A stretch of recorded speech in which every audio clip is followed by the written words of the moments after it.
राधे राधे महर्षि, आपके चरणों में कोटि कोटि प्रणाम। महाराज जी, वैवाहिक जीवन में ब्रह्मचर्य के क्या नियम है? संतान प्राप्ति के सिवा भोग पाप है जैसा सुना है, परंतु धर्म पत्नी नियम पालन में साथ ना दे। महाभारत ग्रंथ में, शास्त्र में, जो जिनका पाणी ग्रहण संस्कार हो गया है, जब पत्नी मासिक धर्म से युक्त होकर 7 दिन बाद पवित्र हो जाए, फिर पवित्र तिथियों का त्याग करते हैं। जैसे एकादशी है, या पूर्णिमा है, या भगवत जन्मोत्सव है, राधाष्टमी, कृष्ण जन्माष्टमी, रामनवमी, नौ दुर्गा आदि, इन पवित्र तिथियों का त्याग करते हुए महीने में एक बार, ऐसा शास्त्र सम। पर उसे हम इसलिए व्यक्त नहीं करते कि जितना अधिक दोनों मिलकर संयम कर सको अच्छा है, पर यदि नहीं संयम तो एक बार का लिखा है कि जब तक मासिक धर्म से युक्त माताएं बहनें रहती तब तक स्पर्श भी न करे, मतलब उस भावना से, और जब पवित्र हो जाए तो एक बार के लिए, ऐसा शास्त्र में वर्णन है। तो वो पवित्र रहेंगे और उस शरीर स्वास्थ्य भी ठीक रहेगा और संतान उत्पत्ति के लिए भी मंगल में माना गया। अब जैसे संतान हो गई है और हमारी वासना अभी शांत नहीं हुई है, तो ऐसा अन्य की तरफ न देखे, धर्म से चले, तो इसमें कुछ सुख है नहीं ऐसा अनुभव हो जाएगा। बहुत देखे, हम तो बिना पढ़े लिखे गांव के लोगों को देखा है कि एक दो संतानें हो गई तो घर के बाहर लेटने लगे परिवार से, क्योंकि वास्तविक इसमें सुख नहीं है। हमारा जो मन है जिस सुख की चाह कर रहा है, आप खुद देखो, गृहस्थ हो आप लोग, आपको हर बार एक नई तृष्णा जगती है, एक नया चाव भोगने का होता है, वो चिंतन के कारण। ऐसे इस शरीर से नहीं तो इस शरीर से, इस प्रक्रिया से तो नहीं इस प्रक्रिया, और उन प्रक्रियाओं को, उन शरीरों को भोगता है, पर फिर भी एक नई तृष्णा, मतलब सुख नहीं मिला। नहीं तो ऐसा ना जैसे हम प्यासे, पानी मिल जाए तो हाँ भाई तृप्ति हो गई, जैसे केवट जी कह रहे हैं, अब कछुनाथ न चाहिए मोरे। तो हमारा जो मन सुख मांग रहा है, वास्तविक वो सुख निरंतर वाला मांग रहा है, जिसमें दुख का लेश न हो और आनंद ही आनंद हो। अब हमारा ज्ञान के कारण चिंतन बदल गया, हम देहाभिमान भाव से हो गए कि मैं पुरुष हूं। अब हमारी मांग 5 ज्ञानेंद्रियों और मन के सहित, मना खष्टान इंद्रियाणी प्रकृति स्थान कर सती, अब वो प्रकृति से सुख चाहने लगा। हर इंद्रिय अब हमारी प्रकृति भोग में, और इसका नाम भगवान ने गीता में रखा है दुखालयम अशाश्वतम। तो हर भोग का अंतिम परिणाम खाली हाथ, अशांति और भारी भोग तृष्णा। जो जितना भोगता है उतने कामी होता जाता है। जैसे आग में घी डालते रहो तो बढ़ेगी ना, ऐसे भोग तृष्णा है। तो अपनी भोग तृष्णा हम पूरी त्याग नहीं सकते, इसलिए हमारे को प्रवृत्ति मार्ग मिला है, गृहस्थ धर्म, पाणिग्रहण संस्कार, धर्म पूर्वक पत्नी को स्वीकार करके दोनों एक दूसरे की मनोवृत्तियों को मिलान करें, धर्मयुक्त, अर्थात एक दूसरे से प्रेम बनाए हुए आजीवन, अन्य दूसरे का कैसी भाव से। तो जितना अधर्माचरण होगा उतनी वासना बढ़ती चली जाएगी, और जितना धर्माचरण होगा तो धर्म के प्रभाव से वासना शांत होती चली जाएगी। तो इसीलिए व्रत नियम लगा दिया गया कि आपने जो पाणी ग्रहण किया है बस उसमें, और उसमें भी 1 महीने में एक बार, जो हमने शास्त्रों में पढ़ा कि मासिक धर्म के 7 दिन, 7-8 दिन तक बिल्कुल नहीं, और जब वो पवित्र हो जाए तब फिर ऐसा करें। ऐसा अभी परसों ही वो चीजें हम सुनाते इसलिए नहीं है कि भ्रष्टाचार बढ़ा हुआ, कौन धर्म की बात मानेगा। गर्लफ्रेंड बॉयफ्रेंड, आज ब्रेकअप दूसरे के साथ, फिर कल उससे, ये क्या है, ये क्या है?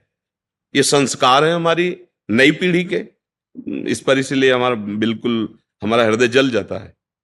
आप लोग क्या कर रहे हो अपने जीवन के साथ? खिलवाड़ कर रहे हो। जब तुम ऐसे हो फिर पाणी ग्रहण करोगे तो तुम्हें प्रीति होगी अपने पति से, तुम्हें प्रीति होगी अपनी पत्नी से, तुम्हारा भाव बनेगा? बिल्कुल नहीं बनेगा।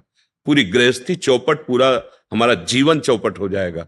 अगर एक पत्नी से चलोगे व्रत लेकर, धर्म से, एक सीमा, और धर्म की पूर्ति के लिए संतान उत्पत्ति क्रिया, और बाद में निवृत्त होकर भगवान को प्राप्त करना। अगर आप व्यभिचार करेंगे तो इतनी आसक्ति बढ़ जाएगी, अब आप लोगों को क्या बताना है। अवस्थाएं हो रही पर मन की दशा को देखो क्या है। पैसा है तो आप पैसे के बल से कौन सा व्यभिचार कर रहे हैं? आप देख लो ना, अपने जीवन को देख लो, हमें क्या बताने की जरूरत है। क्योंकि हम तो शास्त्र के इशारे को देखते हैं कि अगर मन भगवान में नहीं लगा तो तुम चाहे 90 वर्ष के हो, वही मन मांगेगा जो जीवन भर मांगा है। तुम्हारी वासना तुम्हें जलाएगी, भ्रष्ट करेगी, नीचे गिराएगी। इसलिए भाई अब हमारा तो इस विषय में बोलने की हिम्मत ही नहीं रह गई है। हिम्मत तो तब हो ना जब आपके आचरण पवित्र हो। 20-25 तक पहुंचते पहुंचते आपने अपना सर्वनाश कर दिया अन्य क्रियाओं से, अन्य वासनाओं से। कैसे बताए, कैसे बताए? कैसे तुम पवित्र होगे?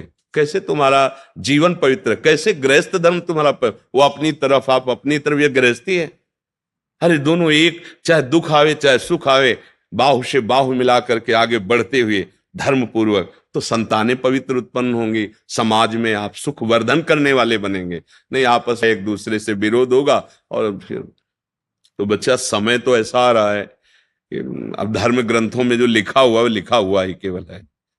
विदुर जी महाराज के वचन है कि जब स्त्री मासिक धर्म से पवित्र हो जाए तब पुरुष संतान उत्पत्ति की भावना से, अब मान लो संतान उत्पत्ति नहीं चाहिए, अब वासना है, तो अन्य जगह जाने की जरूरत नहीं है। आपने धर्म पूर्वक दोनों ने स्वीकार किया है, वहां कोई पाप नहीं होगा।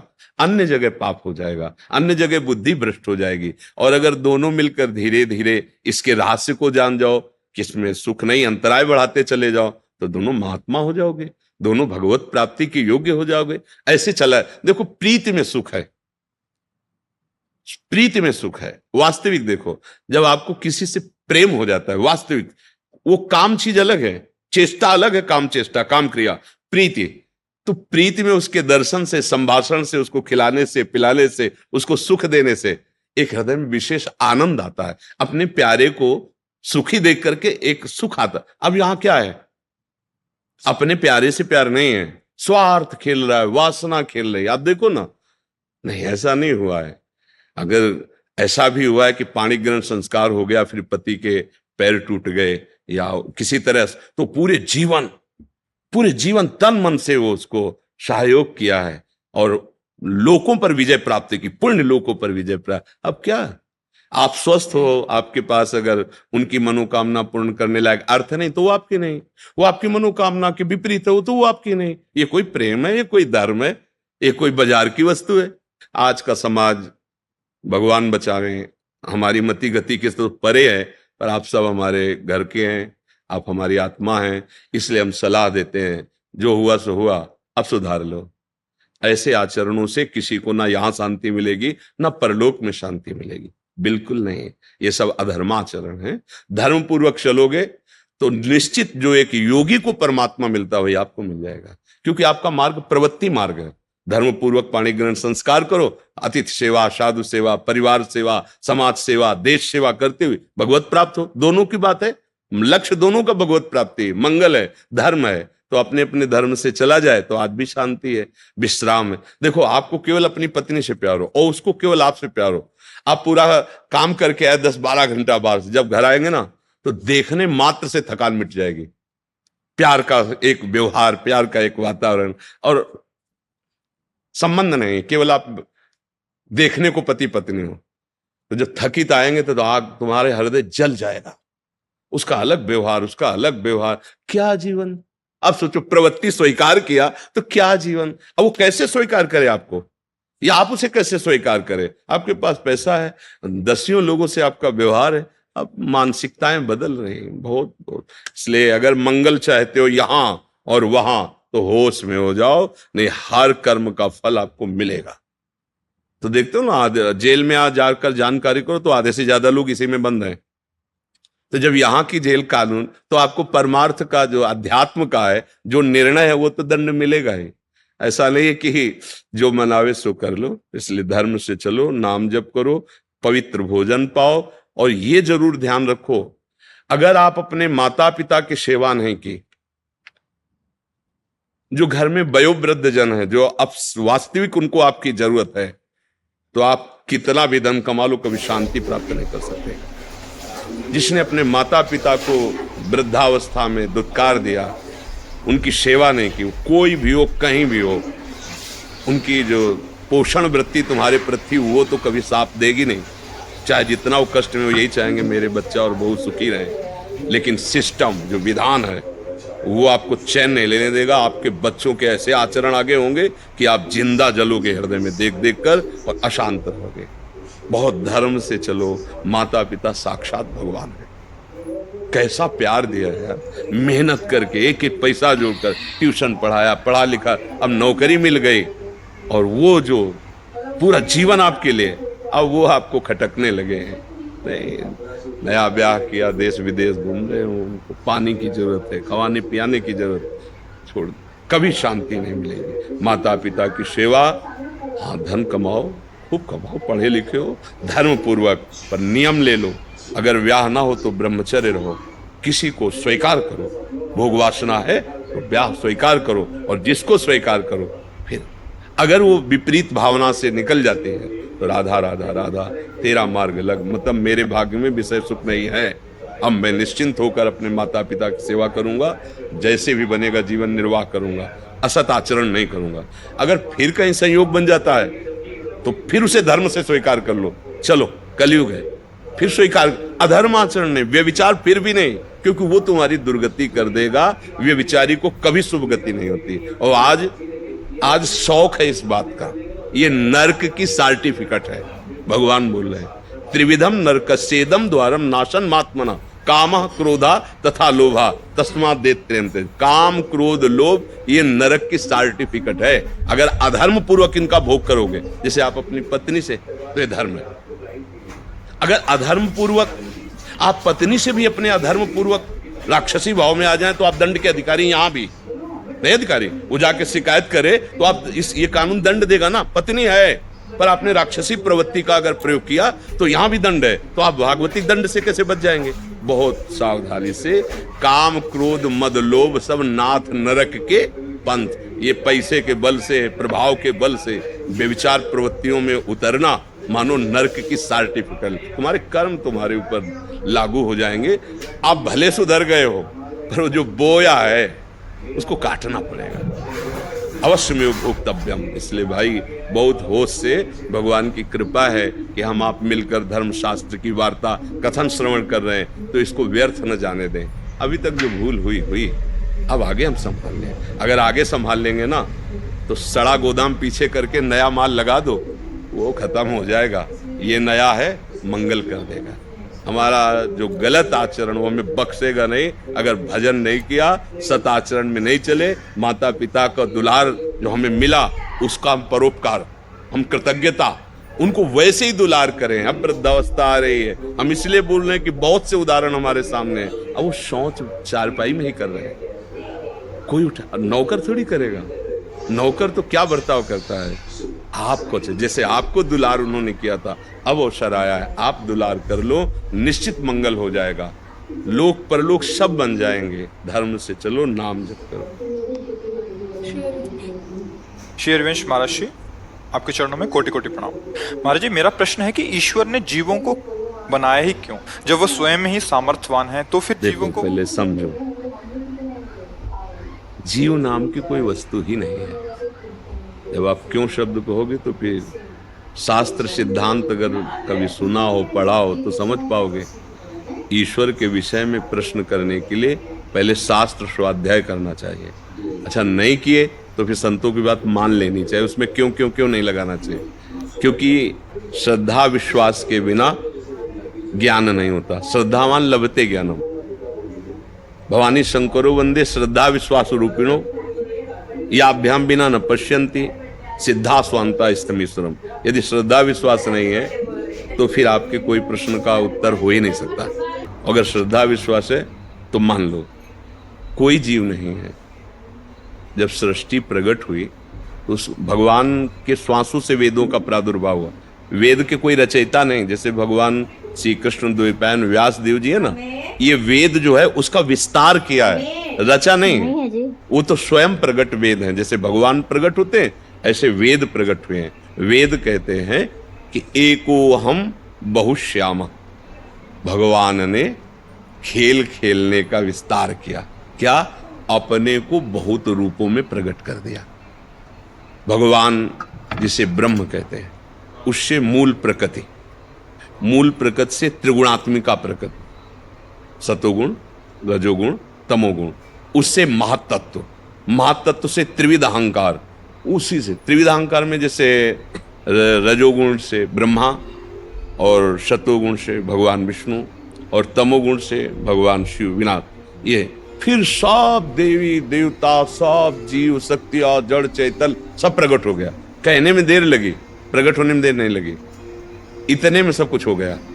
एको अहम, एक मैं, बहुश्यामा, बहुत रूपों में हो जाऊं, इस संकल्प से तत्काल अनंत ब्रह्मांडों का सृजन हो गया।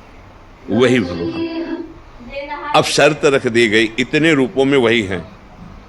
84 लाख योनियां हैं, 83,99,999 योनि में तुम मुक्त नहीं हो सकते। एक केवल गेट रखा गया है, मनुष्य योनि। तुम वही हो, दूसरे नहीं हो, निकलो इससे। पर ये रचना ऐसी है कि जब इसमें आए तो हम भूल गए कि हम कौन हैं। मैं पुरुष, मैं स्त्री, मैं गोरा, मैं काला बन गया। कोई नहीं। जीव जानते हो किसे कहते हैं? जो देह भाव को प्राप्त हो जाता है उसे जीव कहते हैं, और जो देह भाव मुक्त हो जाता है उसे शिव कहते हैं।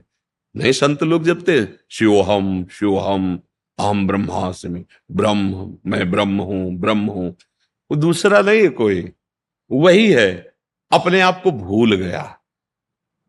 देखो अब चूंकि प्रश्न इतना ऊंची स्थिति का है, ब्रह्मविद ब्रह्मवि भवति, जो ब्रह्म को जान लेता है वो ब्रह्म में हो जाता है। ब्रह्म में हो जाता है का मतलब जानते हो क्या है? वो ब्रह्म में था, ब्रह्म में है, ब्रह्म में रहेगा, ये बात उसके अनुभव में आ जाती। ये ब्रह्म ज्ञान में बाधक है भगवत प्राप्ति में। जैसे प्रेम रस है, भगवत रसिक जी कह रहे पांचों भूले देह सुधि, छठे भावना रास की। पहले ये देह सुधि भूले। अब हमारा तो सारा ज्ञान इसी में है ना। मैं स्त्री, मैं पुरुष, मैं खाता, मैं पीता, मैं देखता, मैं ज्ञानी, मैं अज्ञानी। वो अपने आप को भूल गया, इसीलिए ये जन्म मरण का खेल हो रहा है। ये जो हम आरोप लगाते ना कि भगवान ने हमें क्यों फंसाया, यही तुम्हारा ज्ञान है। तुम झांक के देखो लौट कर, तुम हो कौन? तुम ही फंस गए हो, किसी ने तुम्हें फंसाया थोड़ी। किस में फंस गए हो? मकड़ी अपने मुख से जाला पैदा करती है, उसी में खेलती है और उसी में मर जाती है। हम अपनी वासनाओं का जाल फैला लिए। बोलो हमें कौन बांधे हुए है? कौन बांधे? हम ही चाह में बंधे हुए हैं। चाह छोड़ो, अभी जीवन मुक्त हो। न तुम्हें कोई बांधा था, न कोई बांध सकता है। चाह कैसे उत्पन्न हुई? शरीर को मैं मानने से। अब भूख है, प्यास है, देखना है, सुनना है, भोगना है, छूना है, सूंघना है, जन्म है, मृत्यु है, ये किससे हुई? इसको अपना मानने से। गलती किसकी हुई? मेरी हुई। भगवान ने कहां बांधा? आप हो कौन? कहा जाता है कि ईश्वर अंश जीव अविनाशी। ईश्वर का अंश है तो है कौन? अविनाशी। तो आप अपने को कभी अनुभव किए कि आप अविनाशी हैं? आप तो अपने को विनाशी अनुभव कर रहे हैं, जन्मने मरने वाला। आपको कहा गया है अमल, चेतन अमल, सहज सुख राशि। आप में कोई विकार नहीं, तो आपको देखो, आप तो विकारी बने हुए हो।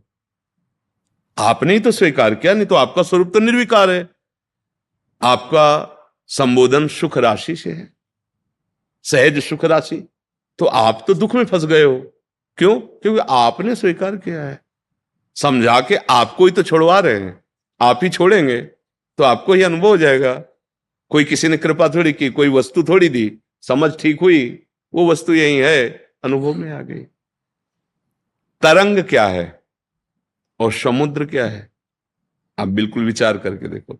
वायु विकार समुद्र में तो तरंग हो गया ना। वायु हटी तो समुद्र ही है ना। तो तरंग जब है तो है कौन? आप क्या कहोगे? तरंग शब्द क्यों कहा गया उसे? क्योंकि वायु विकार है ना। वायु विकार हटा दो तो समुद्र ही है ना। बस। जीव क्यों कहा गया? माया से युक्त। माया माने भ्रम। भ्रम से युक्त होकर अपने को देह मानकर कर्ता भोक्ता भाव में विचरण करने लगा। तो मानो जैसे किसी व्यक्ति को कहा जाए ए रिक्शा, तो खड़ा हो गया। वो रिक्शा है क्या यार? पर उसने इतना तदात्म कर लिया है रिक्शा से कि रिक्शा बोलते ही वो खड़ा हो जाएगा। अच्छा, फिर इसके बाद कई बार उदाहरण दिया, पैसा बढ़ा के टैक्सी ले ले। ए टैक्सी, अब वो टैक्सी में खड़ा हो जाएगा, रिक्शा कहने से नहीं खड़ा होगा। हमारी दशा यही है, हम जिस शरीर को प्राप्त होते हैं उसी में इतना हम कर लेते हैं। इसीलिए एक तरह समझो कि उस महान तत्व की निंदा की जा रही, उसे जीव कह के, ए जीव देहाभिमानी, कहां वो पर ब्रह्म परमात्मा का स्वरूप है और वो देह में फंस, कामी, क्रोधी, लोभी, मोही, मान उसकी निंदा की जा रही। क्यों? उसने स्वयं पकड़ लिया, इस भाव को स्वीकार कर लिया। यही ज्ञान के द्वारा हटाओ, और जहां आप आए अपने स्वरूप में, तो न काम है, न क्रोध है, न लोभ है, न मोह है, न मद है, न मत्सर है, न स्त्री है, न पुरुष है, न जड़ है, न चैतन्य है। वेद कहता है सर्वम खलमिदम ब्रह्म। अब जिधर अनुभव ब्रह्म ही ब्रह्म। देखिए भगत लोग अनुभव करते अपने इष्ट को, जैसे गोस्वामी जी के सिया राम में सब जग जान रहे ना, जड़ चेतन जग जीव जत सकल राम। जैसे अपने लोग श्यामा श्याम में सब बिहारी जी हैं, बिहारी जी के सिवा दूसरा कोई है ही नहीं। ये बात समझना होगा। अगर ज्ञान नहीं है तो हम फिर ये दोष काल ही कर्म ही ईश्वर ही मिथ्या दोष लगा। मिथ्या माने झूठा। अब काल के अधीन हम तो हैं, अब जो ऐसा हमारे भाग्य में जैसा हो, ये सब अज्ञानी जीवों की बातें हैं। तो इसलिए अगर शुद्ध बात समझती हो तो भगवान ने नहीं फंसाया है, हम खुद फंस गए हैं। कहाँ कोई बांधे हमें बताओ? हमारी इच्छा ही तो हमें बांधे। हमें प्यारा लगा रूप, हमें प्यारा लगा भोग, हमें प्यारी लगी वस्तु, हमें प्यारा लगा पद, हमें प्यारा लगा रुपया, इसलिए हम ही फंस गए अपने प्रेम को ना समझकर। जो प्रेम हमें अपने स्वरूप, अपनी आत्मा भगवान से करना है, वो हम नानात्व में कर बैठे। और जब भगवान से करोगे तो उनके सिवा कोई है नहीं, ये अनुभव हो जाएगा। और जब प्रभु से विमुख हो तो ये नानात्व फैल गया। ये अज्ञान मिटाए बिना इस प्रश्न के उत्तर को सुन के भी आप समझ नहीं पाएंगे। बिना हृदय पवित्र हुए नहीं समझ। जैसे दर्पण है आपके पास, पर उसमें मल लग गया है, तब आपको अपना रूप दिखाई नहीं देगा। ऐसे ही ज्ञान है आपके अंदर, बुद्धि है, पर ये माया मल से ढक गई है। ये बात आपके अनुभव में नहीं आएगी। वो चींटी के अंदर भी आराम से सोता है, अणुअणियान बड़ा सूक्ष्म है, और महतो महियान, ये अनंत ब्रह्मांड उसके एक रोमकूप में वास करते हैं।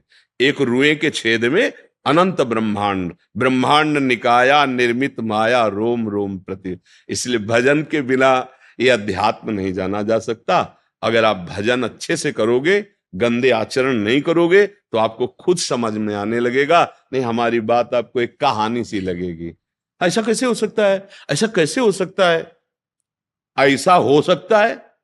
जो ऐसा नहीं हो सकता वो भी हो सकता है, जो ऐसा कभी नहीं हो सकता वो भी हो सकता है। कर तुम अकर तुम अन्यथा कर तुम सर्व समर्था सा ईश्वरा। अभी जाने क्या हो, जहां सुई का धागा नहीं जाता वहां से ब्रह्मांड पार कर दे, उसे भगवान कहते हैं।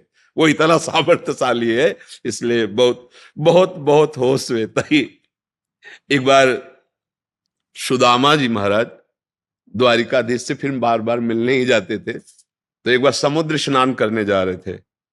तो सुदामा जी ने कहा, प्रभु बहुत ऋषि मुनि कहते आपकी माया बड़ी विचित्र है, बड़ी भयावह है।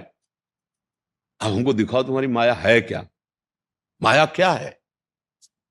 भगवान ने कहा पहले समुद्र में स्नान कर लेते हैं, फिर बाद में बैठ के बात करेंगे। सुदामा जी और प्रभु ऐसे पास ही पास डुबकी मारे। जो ही डुबकी मारे तो सुदामा जी ने देखा कि एक राज्य में पहुंच गए। बड़ा सुंदर नगर है। सुदामा जी का स्वागत हुआ, बड़ा सुंदर रूप। राजा ने माथा रख के प्रणाम किया, आओ महाराज। हमें बड़ा अच्छा लग रहा है। और राजकुमारी इतनी सुंदर। बोले महाराज बस हम वर ही खोज रहे थे, आप जैसा वर भगवान का भक्त, हम तो निहाल हो गए। हमारी कन्या स्वीकार को, उनकी स्वीकृति की जरूरत नहीं, जबरदस्ती ब्याह हो गया। महल और सब हाल, कई लड़का बच्चा हुए। बाद में पत्नी मर गई, 10वें वर्ष व्यतीत हो गए। पत्नी जब मरी तो वहां का धर्म था, राजा ने बताया कि जैसे पूर्व में अपने यहाँ पति पधार जाए तो पत्नी सती हो जाती थी, वहां अगर स्त्री पधार जाए तो जबरदस्ती पुरुष को जलाया जाता था। तो अब चिता में बांध दिए गए सुदामा। अब लगा कि जिंदा जला दिए जाएंगे, तो बड़ी जोर से पुकारा, हे श्री कृष्ण रक्षा करो। तो भगवान ने ऐसे उठाया समुद्र से, बड़ी लंबी डुबकी मारी। बोले प्रभु अरे यहाँ ब्याह हो गया, लड़का बच्चा हो गया हमको। बोले अभी अभी हमने जो डुबकी मारी थी अभी दोबारा नहीं मारी है। तुम्हारे उछरने को देख रहे, इतने में देख लिया। इतने में क्या देख लिया? ब्याह हो गया, लड़का बच्चा हो गया, ये है माया। कुछ जैसे स्वप्न में हम देखते हैं ना, कुछ नहीं होता, पर जगने के बाद अनुभव होता। स्वप्न में तो अनुभव नहीं होता। ऐसे ही वर्तमान में हम माया ग्रसित बुद्धि से हैं, हमें सब सत्य दिखाई दे रहा है। जब ज्ञान हो जाएगा तो सच्ची मानो आपको भी ऐसा अनुभव होगा। पर बिना, जैसे स्वप्न में कोई चाकू मार रहा है, अब उसको आप बचा नहीं सकते बाहर से, कि आप न जाने कितने सैनिक बुला लो, जो चाहो कर लो, आप उसको नहीं बचा सकते। वो कैसे बचा लें? बस जगा दो उसको। अब न चाकू है, न मारने वाला, न मरने वाला, कुछ, वही अकेले था। शरीर ये पड़ा हुआ है सैया में, कहीं कुछ नहीं, बड़ा ऐसी रूम है, पर चाकू पूरी गले में घुस रही थी और वो रो रहा था, मर रहा था, भयभीत हो रहा था। कुछ नहीं, बस जगा दो उसको, कोई औषधि की जरूरत है। अरे यार, ऐसा नहीं होगा? अरे यार, तो जे ही जाने जग जाए हेराई। जैसे पूरा स्वप्न खत्म, दुख खत्म।